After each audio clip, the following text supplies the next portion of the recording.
আজ থেকে সারা দেশে শুরু হয়েছে জাতীয় মৎস্য সপ্তাহ উদযাপন ২০২৫। দেশের মৎস্য সম্পদের সম্প্রসারণ, সংরক্ষণ, উন্নয়ন এবং টেকসই ব্যবহারে জনসচেতনতা সৃষ্টির লক্ষ্যে অভয়াশ্রম গড়ে তুলি, দেশি মাছে দেশ ভরি প্রতিপাদ্যকে সামনে রেখে আজ থেকে শুরু হয়েছে জাতীয় মৎস্য সপ্তাহ ২০২৫। নাটোরে নানা আয়োজনে জাতীয় মৎস্য সপ্তাহ পালন করা হয়েছে। জাতীয় মৎস্য সপ্তাহ ২০২৫ উপলক্ষে আজ সকাল ১০টার দিকে জেলা প্রশাসন ও জেলা মৎস্য অধিদপ্তরের আয়োজনে জেলা প্রশাসকের কার্যালয়ের সামনে থেকে একটি শোভাযাত্রা বের করা হয়।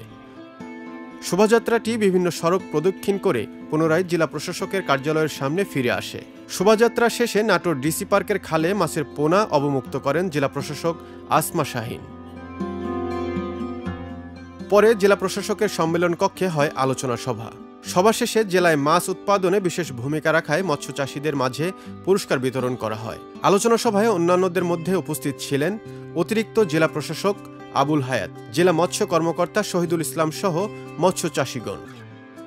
অন্যদিকে গোপালগঞ্জে এক বর্ণাঢ্য র্যালি, আলোচনা সভা, মাছের পোনা অবমুক্তকরণ কর্মসূচির আয়োজন করা হয়। আজ সকাল ১০টায় উপজেলা পরিষদের পদ্মপুকুরে মাছের পোনা অবমুক্তকরণের মাধ্যমে মৎস্য সপ্তাহের উদ্বোধন করেন জেলা প্রশাসক মোহাম্মদ কামরুজ্জামান। এ সময় উপস্থিত ছিলেন জেলা মৎস্য কর্মকর্তা বিজন কুমার নন্দী সহ মৎস্য বিভাগ এবং বিভিন্ন সরকারি দপ্তরের কর্মকর্তারা।